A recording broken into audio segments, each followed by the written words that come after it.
العزة والكرامة. بعد ما طلعنا فيها نرجع نلاقي موجودين أهل الدبيكة والرئيسة فيها بتخرج. شو؟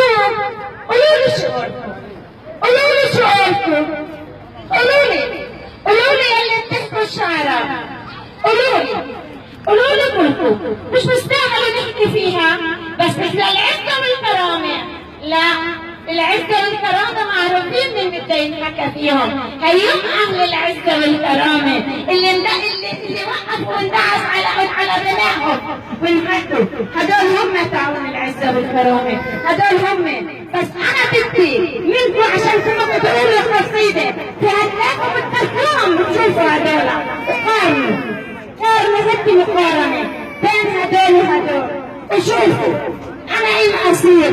والله قلبي انحرق من جوا، والله قلبي انحرق لما أنا قاعدة بقلب بيتي أنا وبناتي وولادي وقاعدين بنطلع، لا جاي عبالنا أكل ولا جاي عبالنا شرب.